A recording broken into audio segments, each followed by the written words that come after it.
Hello, my Crystal Loves Texas Facebook and YouTube family. I hope everybody is doing well tonight. Here with me as usual, as always, is my trusted co-host, Rebecca Williams. Hi. Hey, Rebecca. How's everything going? Everything is going. It's been a week, Rebecca. I'm telling you, it has been quite a week, a busy week at that. Yes. And I'm not even sure how to put it into context, but wow, it's been a whirlwind. It's been a whirlwind. Had a great meeting yesterday with a group of teachers over at Fort Bend, American Federation of Teachers. Oh, my Yes. favorite people of Yes, all yes, time. yes. We're going to get Derek, the president, on here very soon. He wants to come on and lend his opinion and his um, outlook to some of the things that are going on right now, especially with teachers. Teachers. Rebecca just told me something before we came on today. I didn't know this, but I'm going to tell you this. There are going to be some things coming down the pipe in this city, in Houston, that we may need to prepare for. Okay, I'll just leave it like that. But Rebecca, I'll tell you, it's not necessarily a great thing, but you know what? Sometimes you got to learn how to make a shift in life, right? Yeah, that sounded kind of callous though. Well, well, you got to learn how to make a shift. I did. I hope it wasn't callous when I made it, but I knew that I had to look out for Crystal. Yeah, definitely. But we are, we've got an interesting title to our broadcast tonight, to our podcast, and it is, are we greater yet? So America, Houston, District 131, are we teachers? Are we greater yet? And before we get started, we Yeah. gotta talk about Crystal's branding. Crystal, you are now on. Facebook as well as YouTube. Yeah. So please go over and like me on Facebook, follow me on YouTube. You will be seeing a lot more lives from me as we go forward. Don't want to push a whole lot out there really, really fast, but because I want you to remember it. But we've got some radio interviews coming up. We've got More podcasts. yes, more podcast interviews coming up. Because Not just hers. because not just mine, but guys, I really want you to know who I am. I want you to know what I stand for. I want you to know what I believe in. And I want you to know and see what I do on a day-to-day basis. Okay? So please stay tuned for that. But Rebecca, before we get started, well, as we get started tonight, there was a reason why I entitled this particular episode, Are We Greater Yet? There's some things that are going on in the United States that, man, I'm not even sure how to phrase it. I know. It's You just know, bad. It's you really know, bad. and Rebecca, let's kind of start from the top, because just this week we've been hit with a couple of left hooks. And what's at the top of that list that we got there that we want to speak The about? SNAP benefits. Well, you know what? Let's start at the beginning, the government shutdown, Okay. which catapulted into The SNAP the benefits. SNAP benefits. Guys, let me say this. Any type of infighting that we ever have had in this country since World War II, when SNAP benefit, when food aid and food stamps first came into play, since Franklin Delano Roosevelt, we've never had a situation where the very existence of Americans was placed on the bargaining table.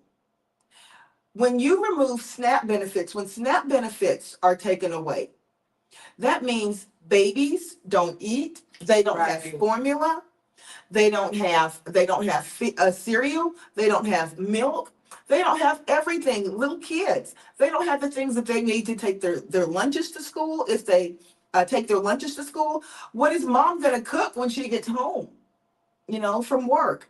And yes, a very high percent, 80% of the people on 80+% of people on food assistance, and Rebecca's gonna get the exact number, they work full time. So these aren't people who are just sitting, waiting for a check to come. So 87%, Yeah, 87% of people that are on SNAP benefits yes, are working people. absolutely, absolutely. They just work low wage jobs for That's the most part. That's right.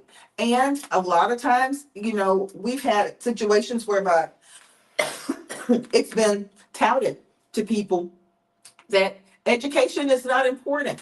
It's not important. Well, you hate to see someone in a position where they are the result of not being able to Right. finish their education. And a lot of times our people who have to take advantage of different programs that are government programs, that are really life-saving programs, have not been able to further their education for one reason or another. And, SNAP is one of those things.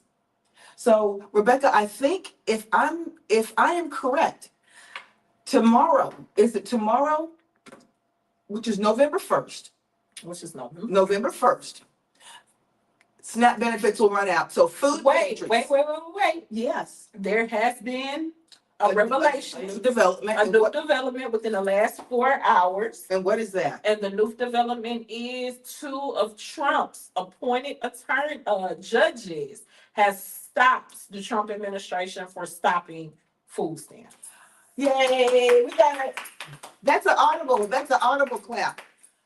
So now here is where we're happy, but we still have to be cautious. Yes. And I'm gonna tell you Cautiously why. optimistic. Right. Even though both judges, well, one was a Trump appointee, the other one was an Obama appointee. Okay. So we have to still be very, very cautious though. And the reason being because we have a president that don't necessarily follow laws and injunctions. Trump's people have said that they are going to appeal it, appeal the decision, and if the decision gets appealed before 12 o'clock, food stamps will not go out. So we know that cruelty is the point, right?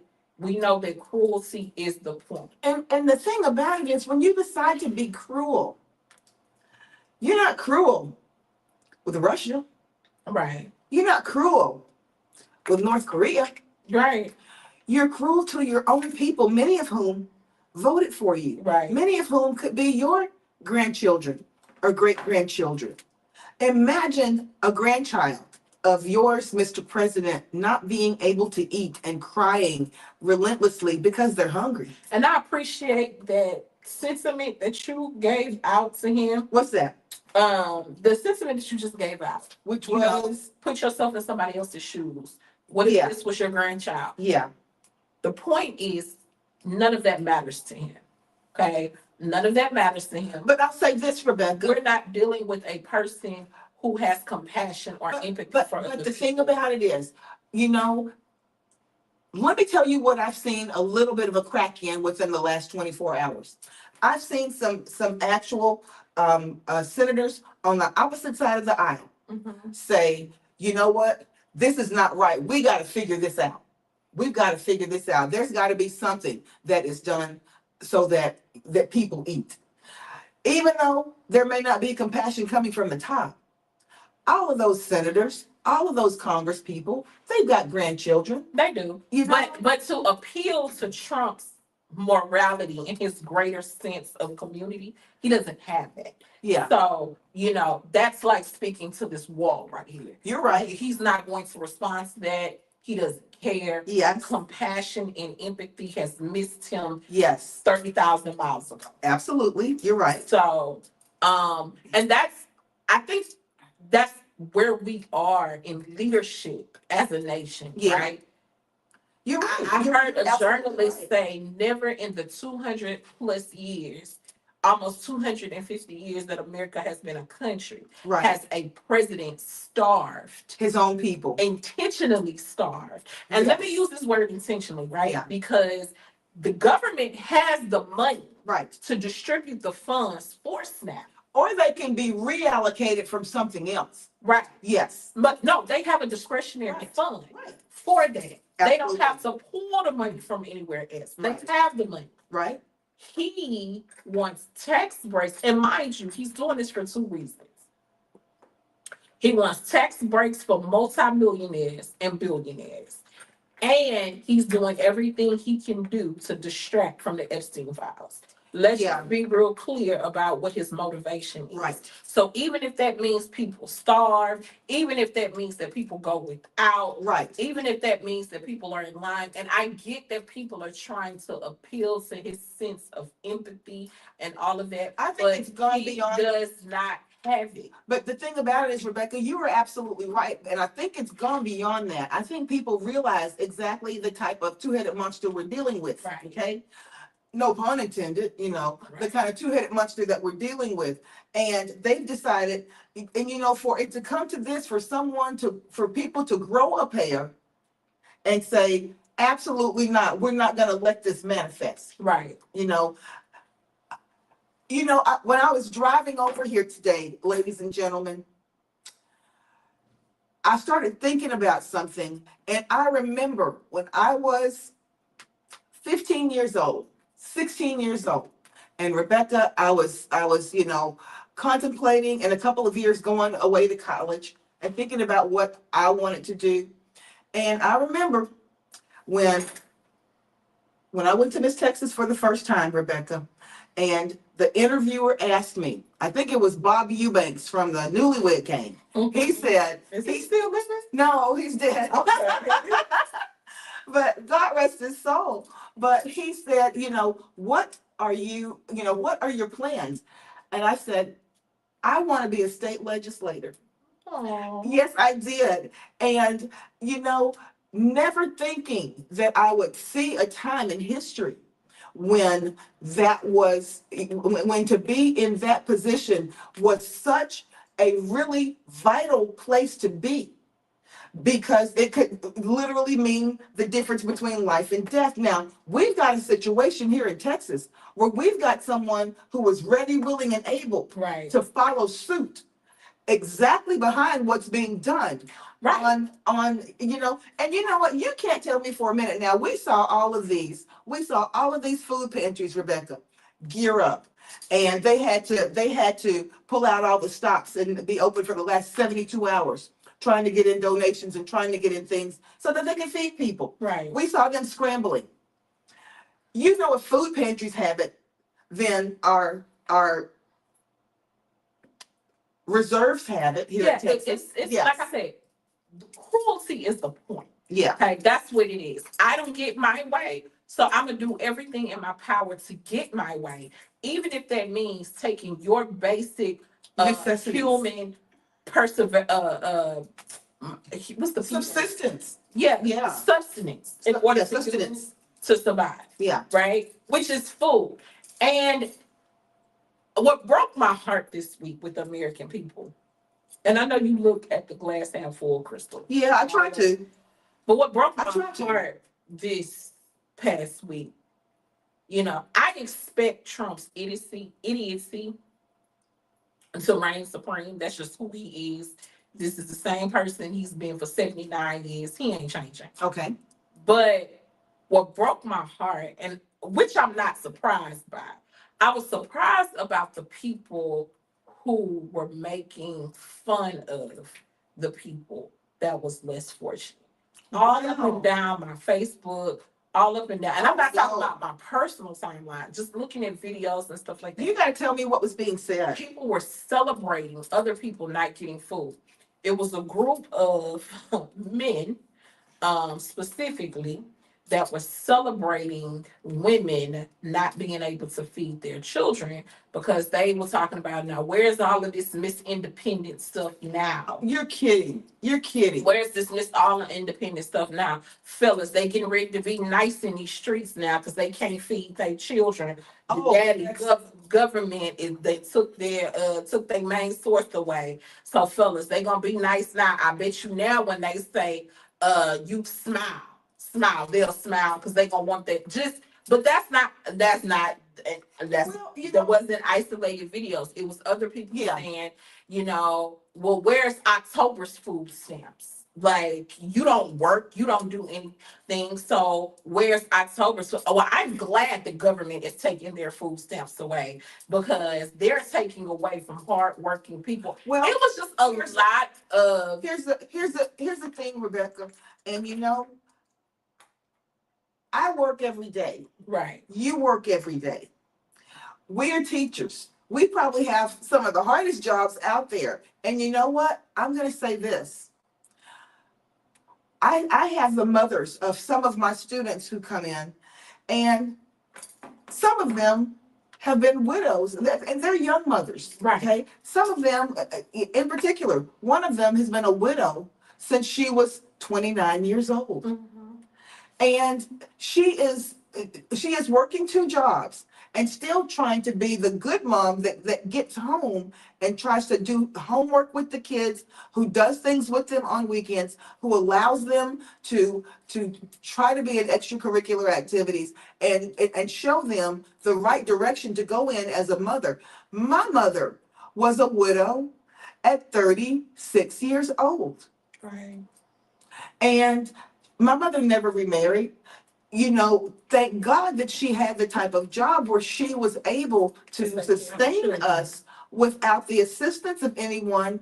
But we knew plenty of people in our neighborhood, plenty of people we went to church with who were not in that position. And somebody, and it, so that broke my heart this week Absolutely. that so many people don't have empathy for their fellow man. And one video that I watched this week, and Yeah. it was so true.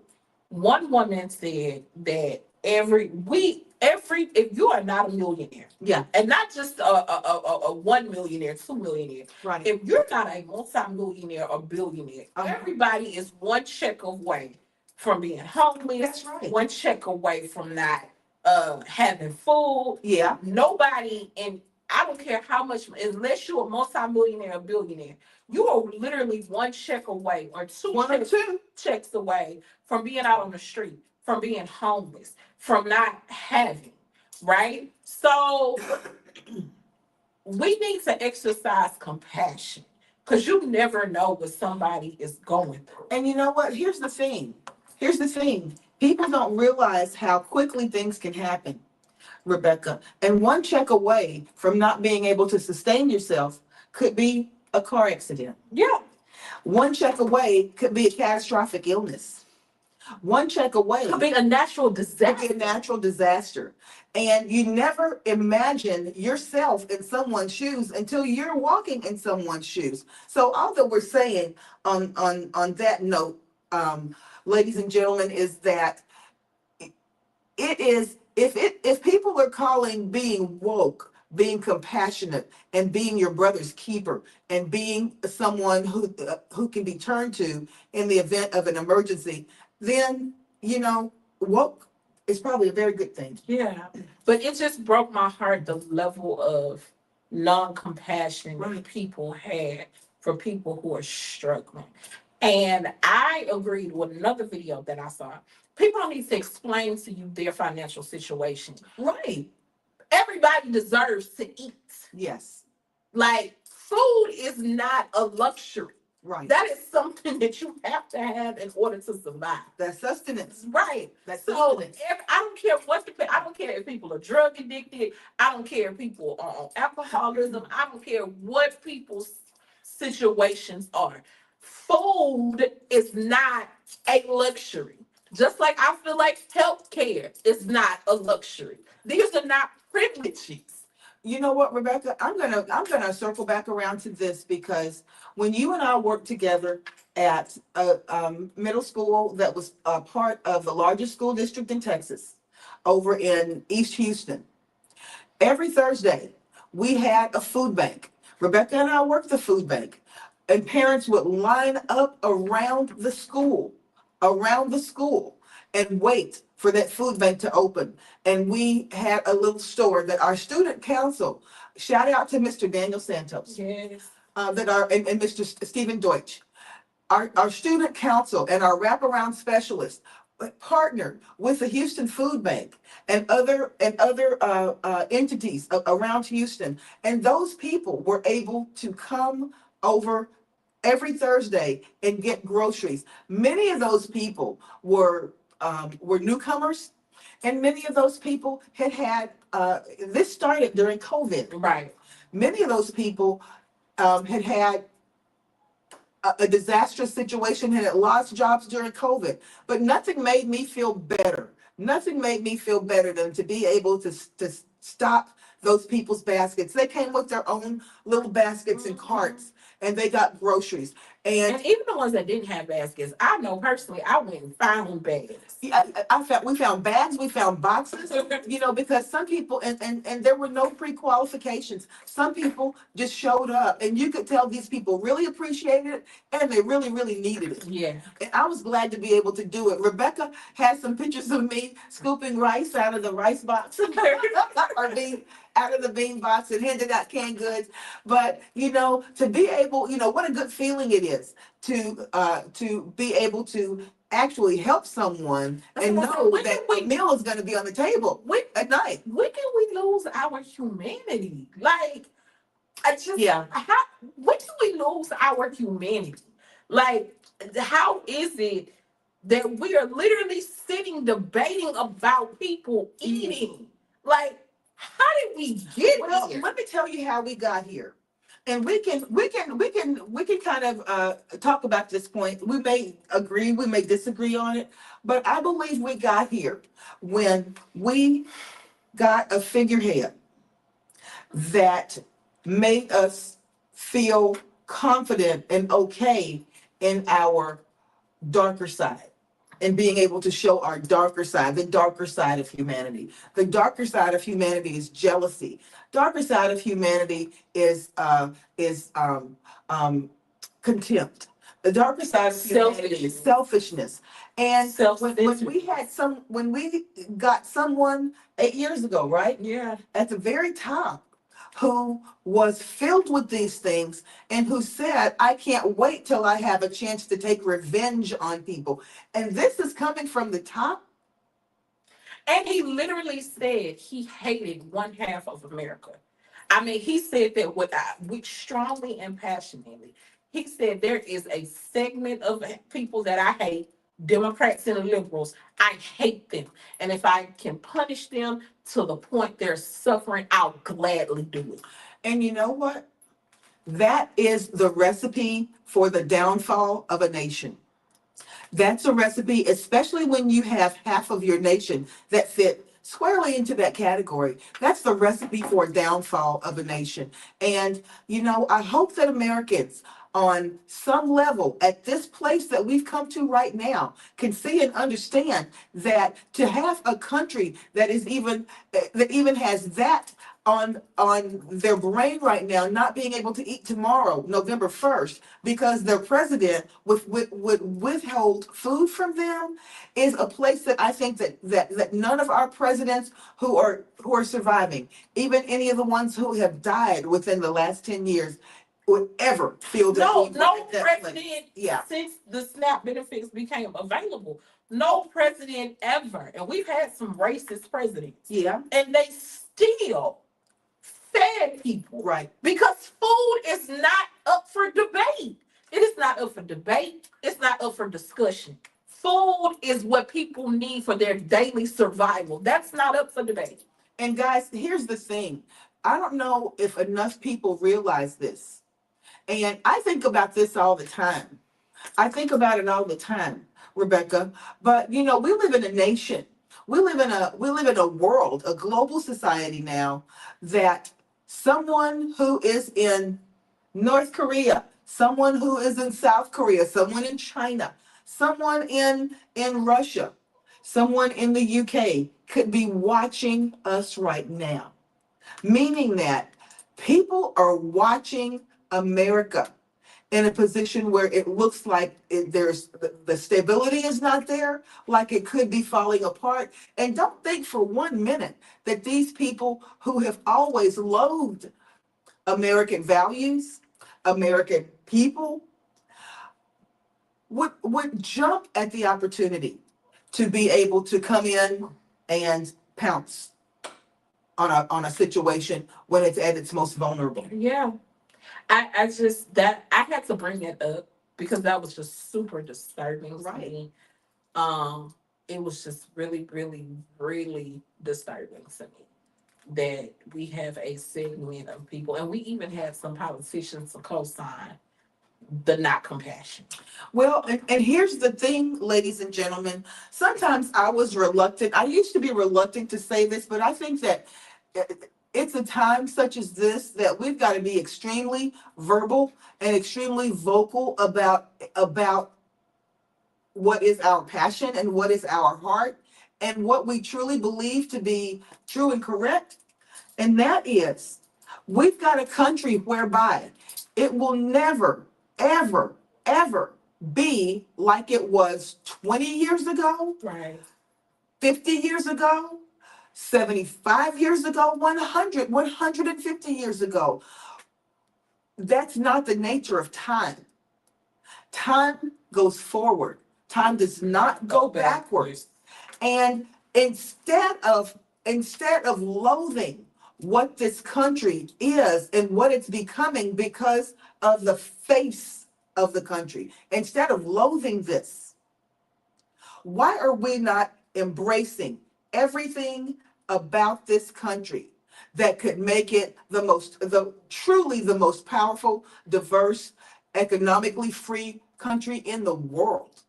And that is going to be all of the different attributes that the different people with different life experiences bring to the table. That's what's going to make America great. Right. Everyone having the opportunity to come together, everyone having the opportunity to reach their pinnacle, their intellectual pinnacle of success. Right.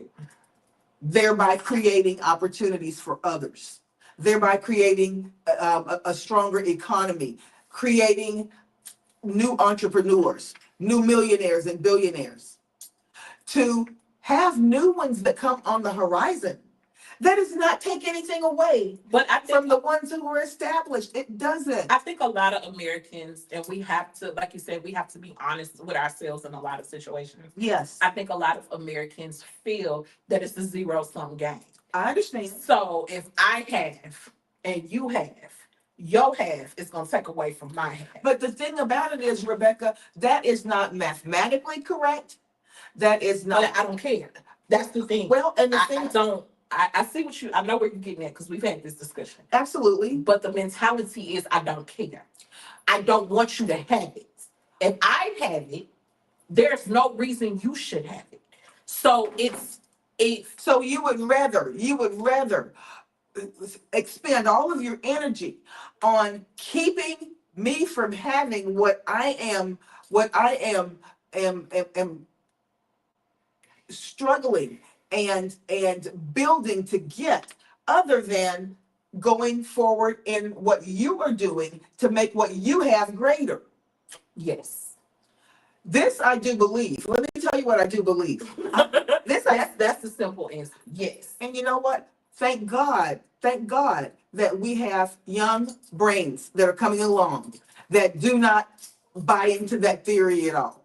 Okay? Thank God that we have young people coming along who have elected to place themselves in situations where they're exposed to people from all over the world. What do you think Project 2025 was?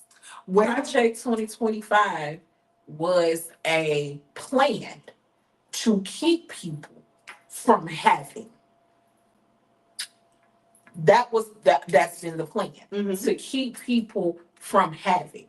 If you don't look like this, then you're not entitled to that.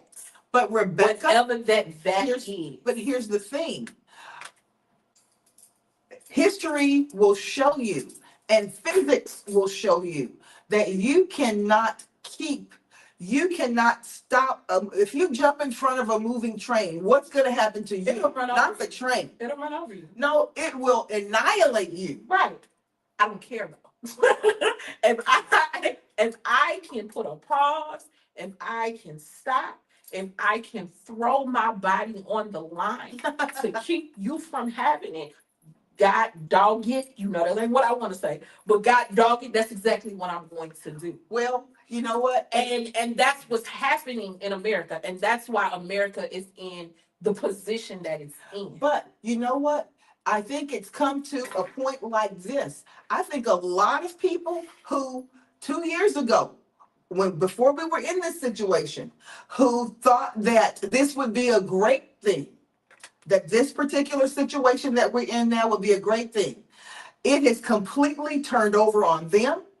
Yeah. It's completely turned over on their families and their businesses and culture as a whole, education, everything. It's completely turned over. Right. And that's the thing.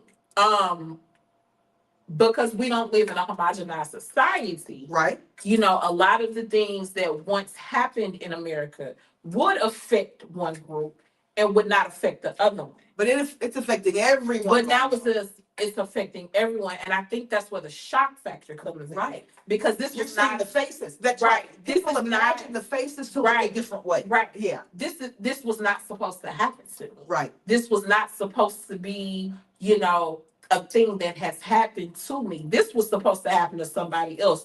God, why is this not happening to other people? Because this was never supposed to happen Yeah. to me and mine, right? But that's what I'm saying.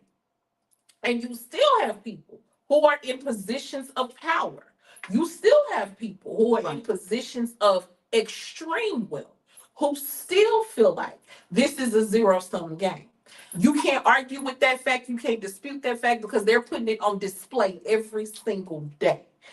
And they are working time and overtime to make sure that the zero-sum game play out. Now, will they be successful? You and I both know they won't. They won't. History They is not on their side. Yes. But God dog it, they still working themselves into oblivion to make sure that zero-sum game stays in place. Well, you know what? Lisa has a comment here. Lisa says, but he's also hurting his own.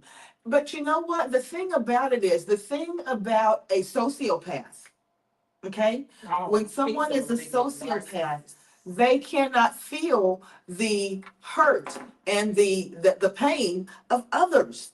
So it's almost like it doesn't matter. But I don't believe, let me tell you what I truly don't believe. I don't believe we have an entire Senate full of sociopaths. I don't.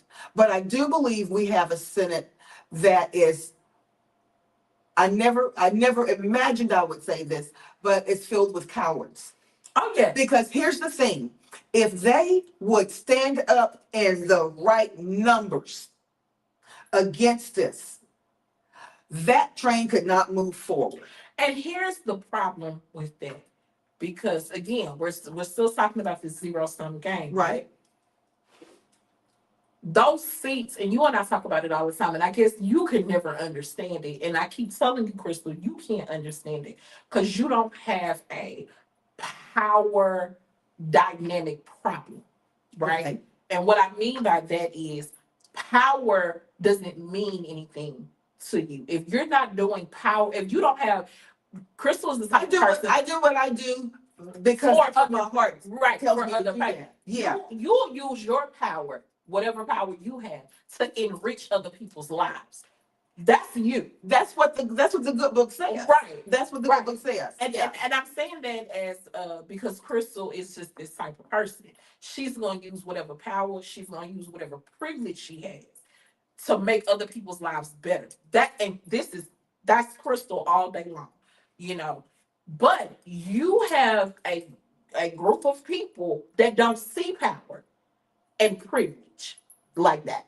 They see power and privilege. I need to preserve mine. And here's the thing. Rebecca, you're absolutely right. And here's the thing. You have got to, for somebody like me, for someone like me, I've got to mentally remove myself from the perspective that everybody wants to do the right thing. Exactly. And you know, that's hard for me because I always want to see the best in people. Right. But to have to say that there are some people out there who do not necessarily want the best for me, who Right. do not want to see other people thrive and prosper, that's a hard pill for me to swallow. Right. I mean, I know it is a realistic pill. And let me say this. That's on both sides of the aisle, Oh right? yeah. Oh It's yeah. not just one or the other. It's on both sides of the aisle. Because for the life of me, I don't understand. One congressman who I deeply respect, from Washington D.C., Mhm. she just got diagnosed with dementia. Yeah. She's on my side of the aisle. Right. She just got diagnosed with dementia at 88 years old. Yeah. She's 88, and her name is Barbara Holmes Norton. It's in the papers. Right. It's everywhere. She's representative out of DC. Right. She is running for a 23rd term. No. Wow. She Wow. just got her diagnosis 2 months ago. They made it public. Yeah. And she's 88. Right. And instead of saying, you know what, let me just go. She's been there for 23 years. Okay. And very one of the second most powerful Black woman in Congress. She was also a hell of a fundraiser. Right. Her and Sheila were like the two top fundraisers for the Democratic Party. Backbone Black women. She's running again for a 23rd term. And you know what? Here's the thing. Here's the thing about How? So that's what I'm saying. Yeah. Everybody, and a lot of people don't know, with those seats comes a lot of power, privilege, and prestige. It's not just going to work on American people's behalf. We talking about, and some of the privileges that they have in Congress is the frequent flyer miles. They can fly anywhere in the world practically for free. No, literally, this is like their golden package as Congress people. Not to mention their $147,000 a year salaries. Okay, they have they have a platinum health care plan. So they have a platinum health care plan. They also So what you're saying, have a platinum retirement plan. So what you're saying to me, Rebecca, is that all good intentions may have been at the forefront. Right. When they got there. Right. But over time, the cushiness of being there may have clouded their decision making in terms of when it's really prudent to go ahead and hand the gavel. Right. Because in 4 years as a congressperson, you can be a millionaire. In 2 years as a senator, you can be a millionaire. And then all of the benefit perks that you have in between there. So people, we look at it, oh, why don't they just go home? Right. But you don't understand what they're giving up when they lose these seats. Right. So, like Crystal said, the intention may have started out wonderful. Right. Great. Right? Not to mention student loans that get paid off. Yeah. Not to mention, so they have so many great benefits. Right. In addition to being on TV all the time, being recognized, being treated as a celebrity. So that's hard to give up. If you've been living this life for 6, 10, 12, 13, 15, 20, 30 years, that's hard to give up. Now, I do want to say this because I believe that this disclaimer is very important. You have some people who have been there for a long time, but who have the heart of a giver, who have the heart of a fighter. Oh, of course. You know, I'm not sure how old Bernie is. Okay. He's 83, 4. Okay.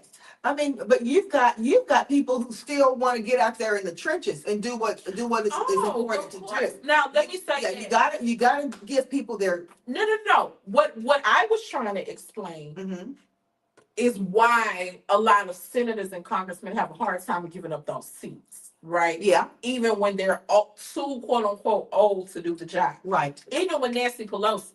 Yeah. Like, you know, she gave up her speakership, but Nancy is still in the trenches. Maxine Right. Waters is Right. still in the trenches. Right. So you have people that are still in. That's not the point I was making. Absolutely. The point that I was making for the general public. And I knew that, but I wanted you to clarify that for us. Yeah. Yeah. The point that I was making for the general public, there's a reason why that these people are having a hard time giving up these seats. A lot of these people went into Congress dirt poor, but they're leaving multi-millionaires. You know, so you know, I can't honestly say that I would be willing to give that up either.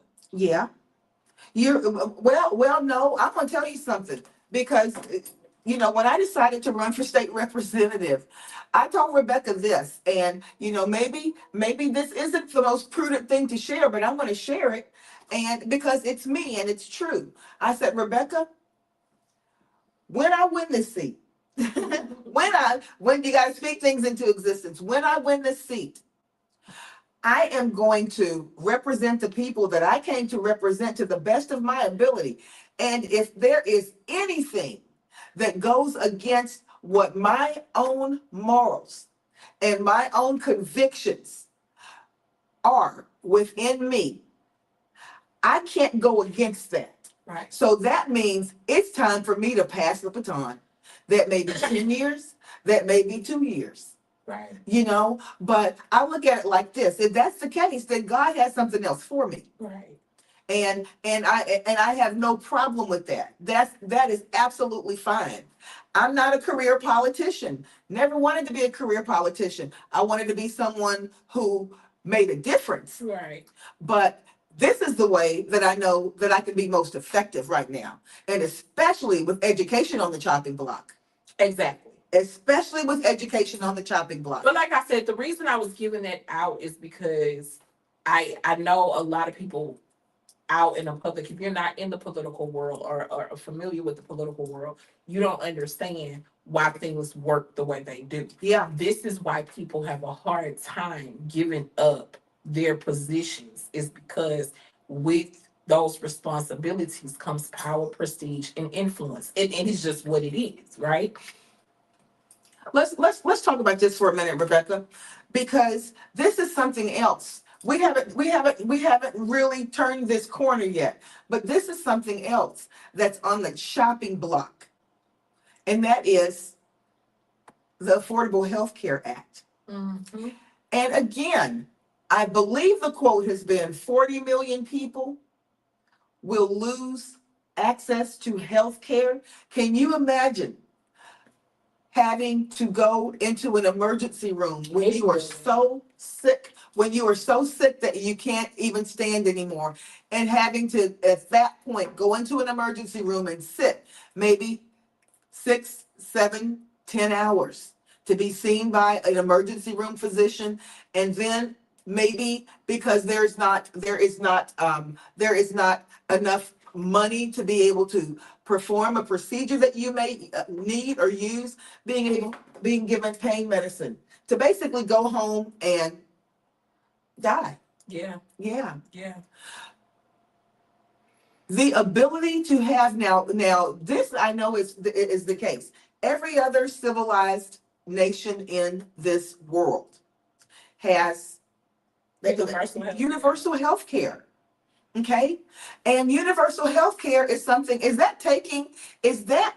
why would anybody, I can't wrap my mind around the fact that anyone would want to see the guy next to them sick and die of something that was curable.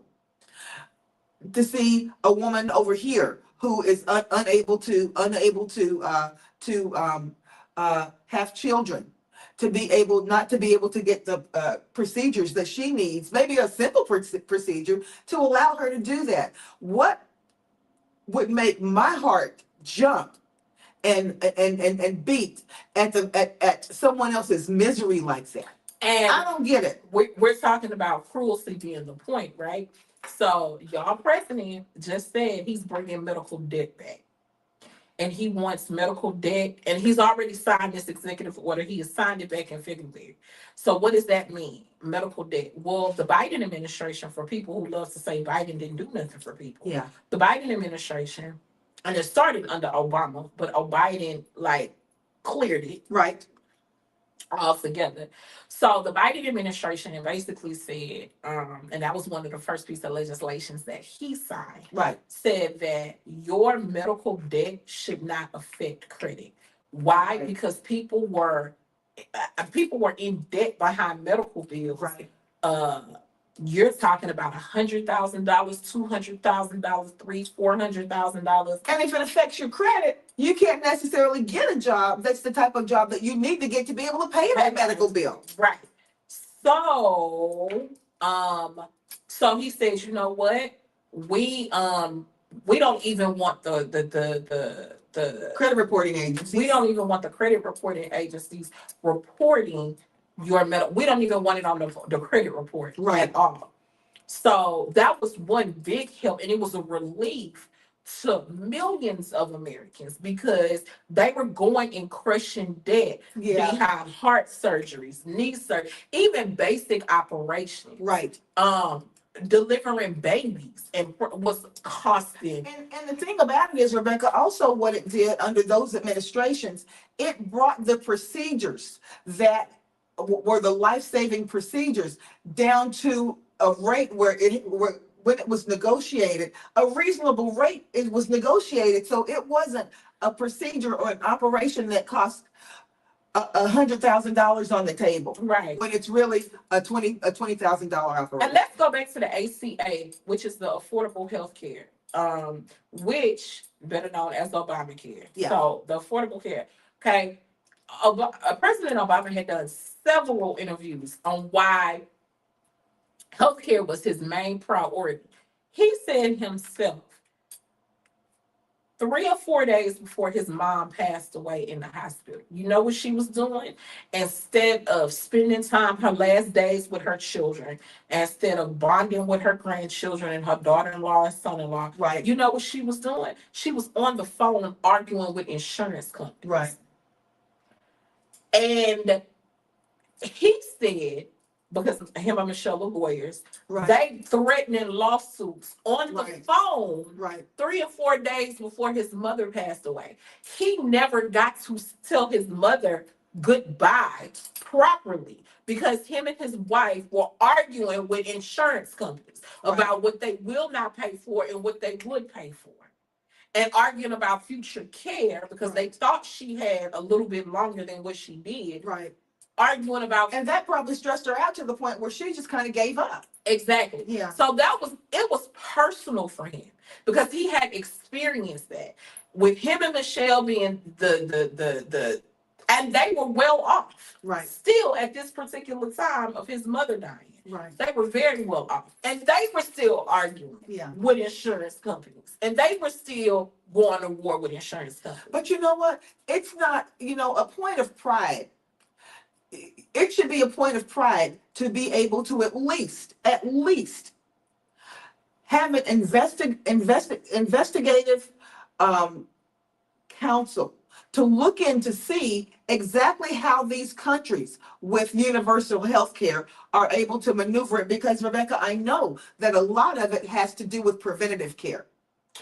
A lot of these people don't find themselves in the hospital having to have these life-saving procedures because preventative care is so much a part of the universal healthcare system. But I think America knows how to do it.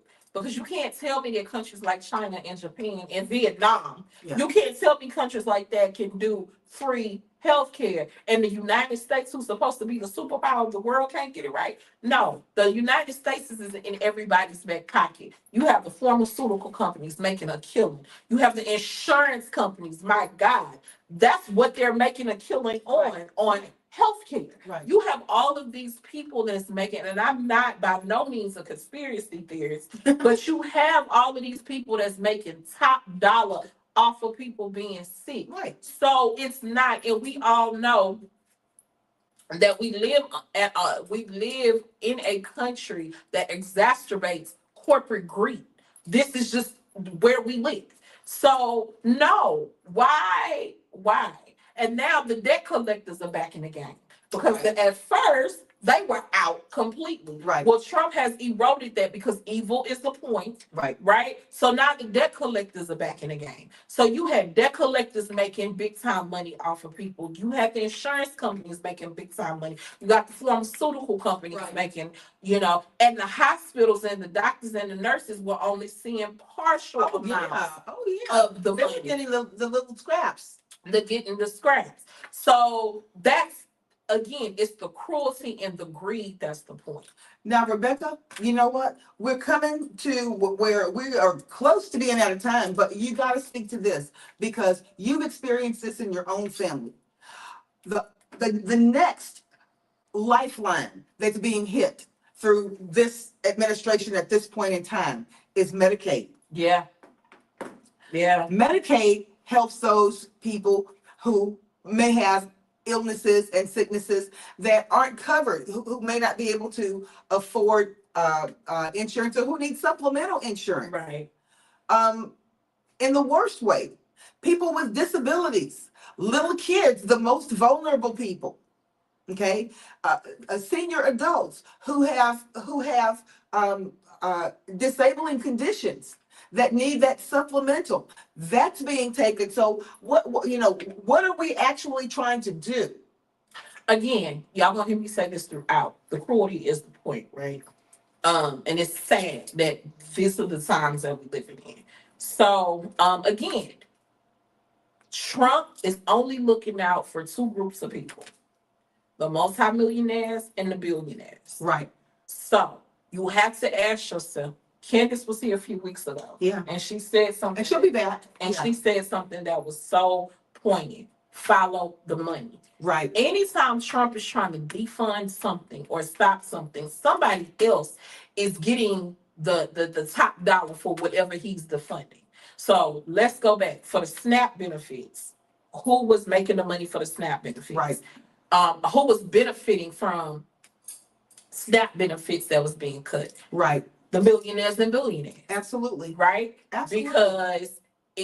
Because what is he trying to do? He's trying to pass these large tax cuts for them, trying to cut the capital gains tax. He's trying to cut all of these other taxes, these regulatory taxes. He's trying to erode these caps Yeah. on all of these companies that are because that means more money in their own pocket. Right. Right? So again, it's always follow the money. When he decides that SNAP benefits, Medicare and Medicaid is crippling, one of the things that's crippling a lot of the insurance companies because they're paying more money out for procedures because more people are on Medicaid and Medicare. Right. So what does he do with that? He said, well, let's just cut it out. Who was benefiting from that? The insurance companies. Who was benefiting from that? The pharmaceutical companies. Yeah. Who was benefiting from that? Hospital administrators. Right. Who was benefiting from that? The investors who invest in these products at the hospitals. You have to look at the totality of it all. Right. So when he's doing those type of things, it's affecting the billionaires and billionaires' bottom line. And we Absolutely. can't have their bottom line affected. So I will take from you, I will starve you, I will kill you so they can have an abundance of their bottom line at the expense of you. And you know what, Rebecca, and it all comes from this type of philosophy. It's so important for me to feel that I am at the top and you are below me. Right. I could care less who is around me. I am going to think about the things that I need to do to make myself the very best that I can be. If this person goes to this degree, to their pinnacle, I'm happy for them. Okay? If this person decides they want to do this at this level, I'm happy for them. What is it about the need? But you know what? I watched a documentary the other night about our president, and it talked about him growing up without that real love of a mom. Okay, because of the mother being emotionally unavailable. Right. Not physically, because she definitely wanted to be there physically, but because she was being abused. Yeah, and she had some mental illness too. And she was being abused. And which was exacerbated the problem. for a child at certain ages not to be able to have that type of bond with the mother, they said that it creates a detachment phenomenon. And then his niece, Mary Trump, Right, who she has been given the tea on her family since he ran right, the first time. She said she recalled an incident that her father, who was deceased, right. and he's been deceased for a while. Yes. She said she recalls a story that her father was telling her and her brother about one time when they were little boys. The dad was walking down the street, and a homeless man was on the street. And Trump's dad pretended to give the homeless man a $50 bill. Well, when the man reached out for the $50 bill, he snatched it back. He kicked the man and told the man, "Go get a goddamn job." That was his. And then he told his sons, "Don't be a pathetic waste of skin like this man." And he laughed and kept it moving, right? He laughed at the man. So she said, now her dad was heartbroken. Right. Um, her dad didn't think it was funny, but her Uncle Donald laughed, and laughed. Yeah. And he said, "Okay, Daddy, this is how you treat homeless people. This is how they'll be treated from now on." But her father, who her Yeah, dad, he cried. Yeah. and she said her dad was always the sensitive one. Absolutely. Absolutely. It broke his heart. Right. And she said, and it was at that moment, at his age, and she said her dad was about 8 or 9, because her dad is the oldest. Yeah. She said her dad was about 8 or 9. Yeah. Trump was about 6. 6. Yeah. And their other brother was like 4. He Right. didn't really understand what was going on. Right. But she said that moment changed her dad's life forever. Right. Because she said he never wanted to be the man that his father was. Right. But the opposite effect happened with Donald. Right. Right. That was the start, she believes, of his cruelty. Right. And that was his lesson to say that it's okay to treat people. But you know what, Rebecca? Cool. You got to, first of all, if we're talking about, we there's a lot of conversation going on now about Christianity and what Christianity is and Christian nationalism and all of this, okay? Here's the thing. If Christianity, one of the basic tenets of Christianity is to love your fellow man, Right. and be your brother's keeper, how do you feel that treating your fellow man this way is going to put you in a position where you have the favor of God? Well, here's the thing. Or does that just not matter? It doesn't, because he told y'all himself that he ain't going to heaven, right? So, and he's also said that this is about as much heaven as he's going to experience. Wow. So, because he knows this, guess what? You think he cares about making your life miserable? Absolutely not. Yeah. Because he already feels like, I'm going to hell anyway. So why not have fun on the ride down there? But you know what? The thing about it is, to go to hell, that's eternal. I know, You only have he's on borrowed time right now. and that doesn't matter to him. Wow.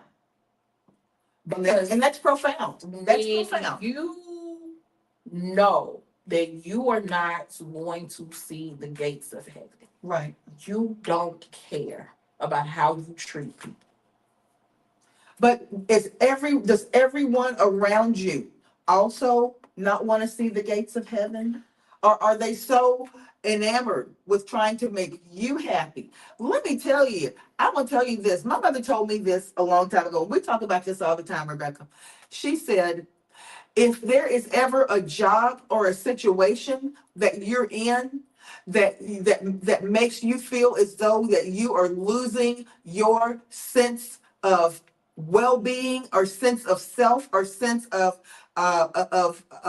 having to sacrifice your ideology and the things that you know are right, she said, well, guess what? You were looking for a job when you found that one. So there's always going to be a job around the corner. But you got to be true to yourself. But I think it's the right thing to do. I think he has people around him who feels like he feels. And there are people who are that way. Who feels They don't care.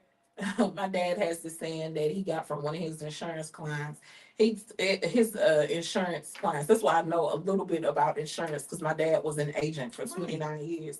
But he said, he had one client to tell him, I don't care about the by and by, meaning heaven. I only Right. care about the here and now. Okay. Right. And you have people, and it's funny the way my dad says it is hilarious. But the message is a lot of people don't care about their soul salvation. They don't care about any of this. They just care about what's right in front of them. Right. And greed and power now. And that's what you have surrounding in the White House. You have people who are full of greed and power, and they don't care how it affects anybody else. They don't care about, and that's why I say trying to appeal to these people moral fiber. It's insane. It's futile. Yes. Yeah, that's the word I really want to use. Okay, it's futile to try to appeal to their moral high ground because they have no moral high ground. The moral high ground is greed and power and privilege.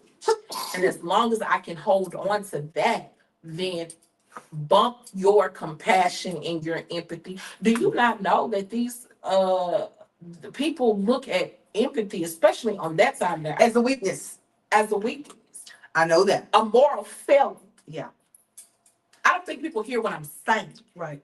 You have people on one side of the aisle that think that empathy is a moral failing. And you know what, Rebecca? The thing about it is, for those people who, and I hate to say, well, is this what you wanted? Did you get what you wanted? I don't want to say that, but I want to say this.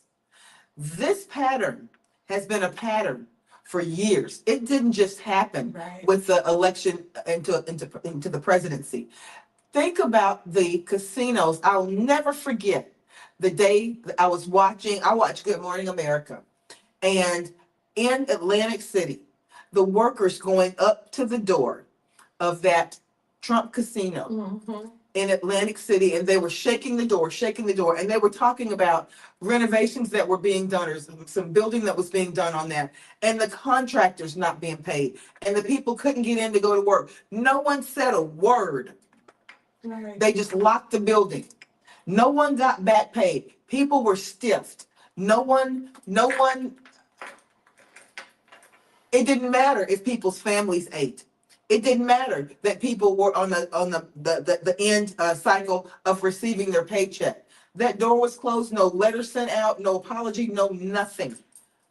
But look what's happening now. Fast forward, because history repeats itself, right? This is what I teach my kids from the time they step in their classroom until the day they leave. Yeah. That history definitely repeats itself. Right. It's simple. If you don't address issues. Right. Yeah.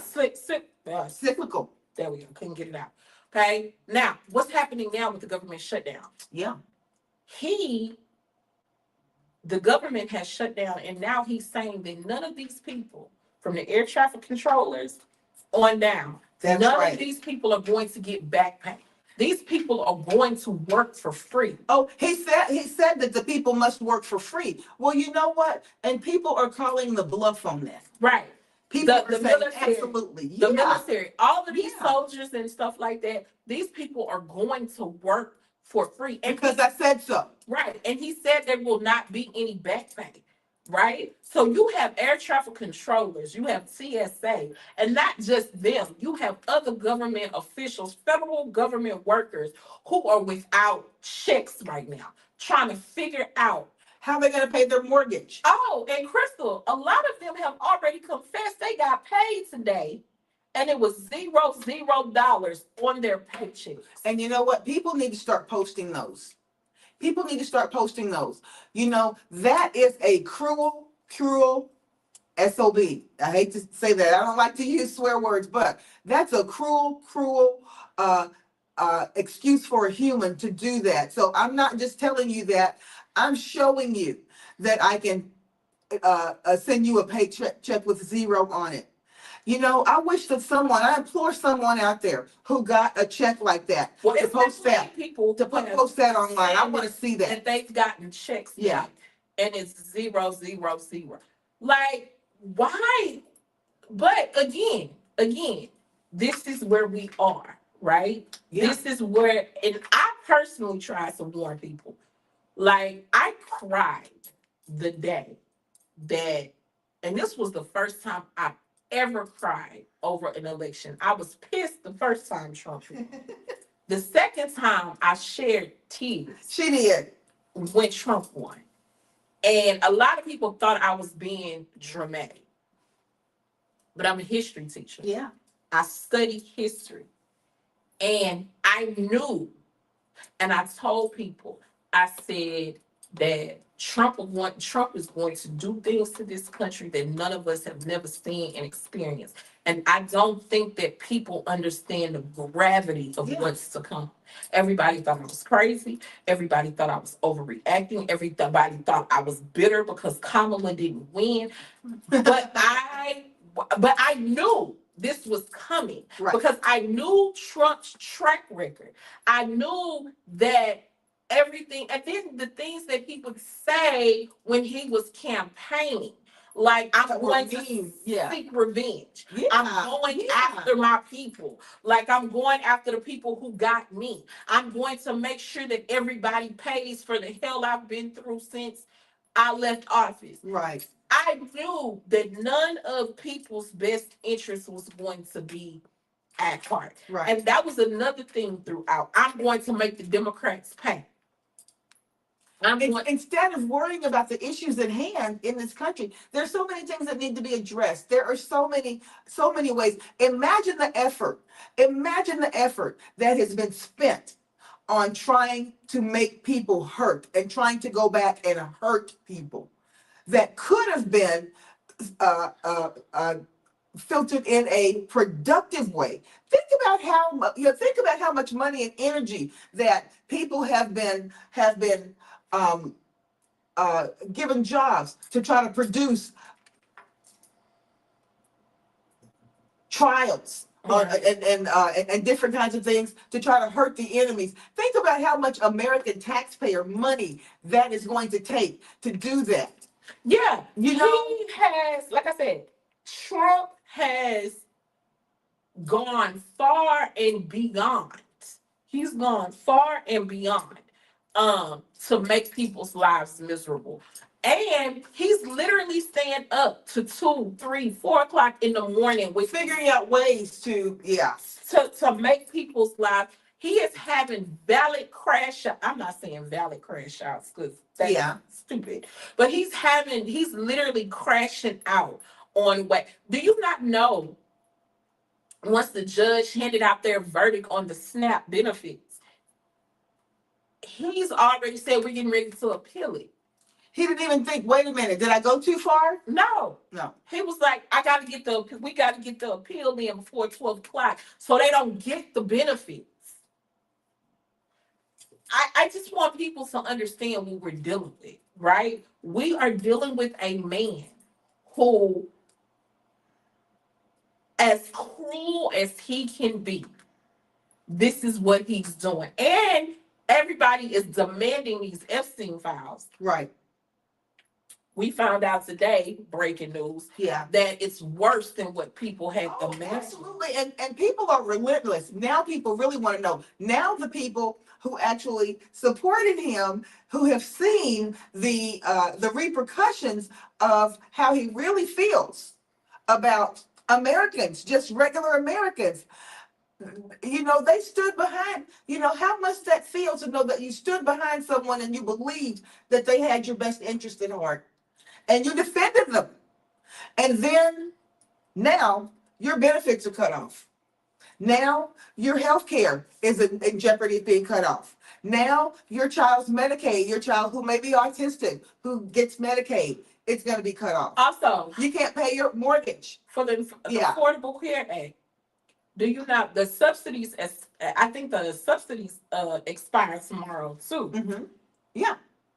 The subsidies are getting ready to go up 172%. But the people, let me say this, the people who supported this, and senators, I'm talking to you, okay?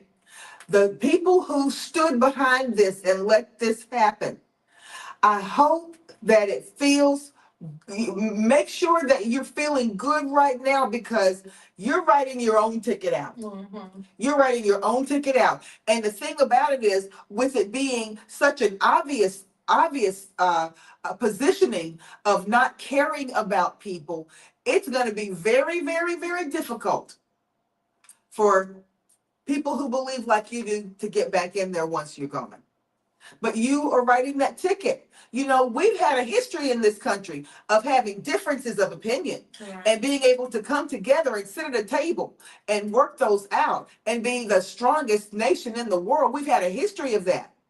But, you know, for the people who decided that they wanted to fold their arms and puff up their cheeks and go to that corner and everybody get together and try to be as mean as possible and not work with anybody.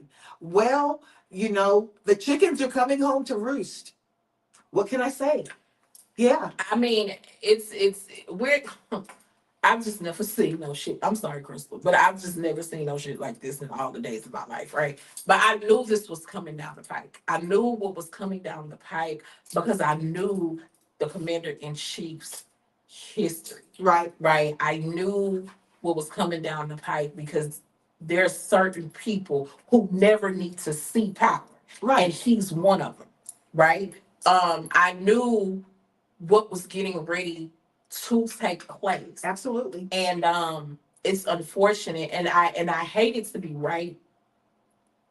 Crystal, I revel in being right all the time. She does. She likes to be right. But this time I wished I was dead wrong. And I would have paid my left and right hand to be dead wrong. And you know what? Here's the thing, Rebecca, and then we're gonna wrap it up. And we had, you know, Tiffany was gonna come on tonight because wow, Tiffany has got some really great observations. The Wordmatician. Tiffany is a nationally known poet, and she has two nonprofit organizations where she actually donates toiletries to people who are in need. We got to And yes, we're going to bring her back. We had a little bit of a technical difficulty tonight and a scheduling problem, but we're going to bring Tiffany back because I want her to speak to some of this. Think about how some of these service organizations have had to try to gear up to fill that void of people not being able to get the basic necessities that they need. right. You know, and she's one of them. She's one of them. She has donated toiletries to countries all over the world and people in need everywhere. And to imagine, she said that she could not imagine that the bulk of what she is doing right now has got to go to people not even in the United States, but right here in Houston because the need is so great. But guys, listen, Rebecca and I can talk forever.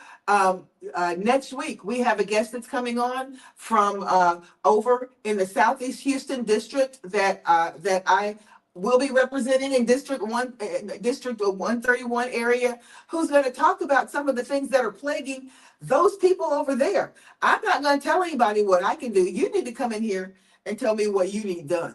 Exactly. And, you know, not enough people are saying that. What is it that you need? Because I'll tell you this much, those people who are over in Alief, who are in 131, those people who are in parts of Lower Westbury, those people who are over in parts of Meyerland, who are in 131. Everybody's needs are different. Everybody's needs are different. And we're going to bring in people from each one of those areas so that you can hear from the horse's mouth exactly what the needs are. But Rebecca, I'm going to pull this up again so that we can see it. There I am. Guys, you will begin seeing me out on the campaign trail in the next week or so. Yes. My name is Crystal Dillard, and I am a candidate for State Representative, Texas House, District 131 here in Houston, the district that I grew up in, that lived there all my life, okay? And, but listen, I am a public school teacher. I am a classroom teacher. I am in the trenches every day. I'm in there with the kids. I'm in there with the other teachers. I see what they go through. I see what administration goes through. I see and feel what it's like with education being on the chopping block. And you know what the families are going through. Absolutely. Because the parents are attached to the kid. Absolutely. And let me tell you this, and I'm going to do a shout out to Mauricio Vasquez. Mauricio, nothing made me feel better. You remember, Rebecca, nothing made me feel better or more like I had made a difference than when I was out on the campaign trail the last time. And one of my students came up behind me and he said, Miss Dillard, Miss Dillard. I said, yes. He said, I know you don't remember me, but my name is Mauricio Vasquez and I'm running for judge right here in Houston. And I looked at him and the eyes never change. The eyes never change. So I looked at him and I'm going to bring a picture on so I can put a picture up and show you guys that picture. But to know that what you're doing makes a difference, and to know that maybe in some small way, I helped him decide that there was no milestone that he could not reach. And that made me feel exceptional. That made me feel very, very good about that. Please go to my website. I'm going to have everything up so that you will know exactly how to donate to my campaign. Next week when we come on, Rebecca, we're going to be getting our volunteers together and getting them out and bringing them down for a campaign kickoff. Woo! Yes. Right here in our office, guys, you're going to love. We've been working round the clock. We have this campaign kickoff together. We have, but Crystal Dillard, fortexas.com. That's my website. And I'm scrubbing that website right now, guys. So, at the end of this weekend, you'll see a lot of new stuff up. So don't be too hard on me for that. Yes, ma'am. Also, your branding. Absolutely. Ladies and gentlemen, you can find me. Please, please like me on Facebook and follow me on YouTube. Go to YouTube. I would love nothing more than for you to go through those podcasts, see exactly what I've been doing for the last 4 years, see the way I've been in the community for the last 4 years. Pull up some of those podcasts where we've had guests on here from all over Texas, but in episodes where we're really trying to affect people's lives and give people information about things that are going to be powerful in their lives. The Coalition for Barrier-Free Living came on a couple of years ago, and we're going to get them back in here soon. Guys, for people who have disabilities, there is nothing like being able to connect to an organization like the Coalition, because some of those people who are going to need some of those, who utilize a lot of those benefits that are being cut, you're going to need to be able to find resources to go to, in order to sustain your needs. Information and knowledge is power. Exactly. Absolutely. So, in every way, ladies and gentlemen, I appreciate everything that you have been for us, everything that you've been over the years, staying with us over the years, and helping us grow to where we've come to right now. But Rebecca, like we say every week, did I forget to say anything? No, you told them where to go. You told them about your QR code. Did you just tell them where to donate? Absolutely. When you get to my website, you'll be able to donate on my website. Next week, we're going to have a QR code up. Okay. And the QR code was on the flyer, but we're going to have a QR code up, and there are going to be 3 different ways that you can donate to my campaign. Guys, you can't do this without funds. Can't do it without funds. But let me tell you this: I know how to make funds go a long way. Okay. Yeah. So your funds will not be going to waste. I don't want to hear people saying, you know what? I don't know, because what if she don't do right and use my funds for her to go to the gallery and go shop? No, that's not what we're using your funds for. And Rebecca knows that's not where I shop. We're gonna leave that. We're gonna leave that alone. But anyway, ladies and gentlemen, thank you so much. Please connect with us. Please leave comments in that comment thread, and we will get back to you. We will comment on that. Teachers, we have got your back. Derek over at Fort Bend AFT, thank you so much for everything. And we're going to get you on here because we need your perspective more than anything. Teachers are going to be on the chopping block even more in December. So ladies and gentlemen, this is no joke now when it comes to education. Can you imagine having a bot in the room teaching your child? Okay. That's where we're headed. I know a lot of y'all. That's don't where a wanna lot of believe people this. want us to be headed. And Yeah. technology is great. Don't get us wrong. We love technology, but we feel that the human experience coupled with technology is Greater. is far greater and much more far reaching. Thank God for the great teachers that I had, because there are teachers that I still remember now that were some of my favorite people. But we don't ever need to have a situation whereby teachers are not in the classroom anymore and there is no human touch in the classroom with your students. Right. But ladies and gentlemen, again, thank you so much for joining us.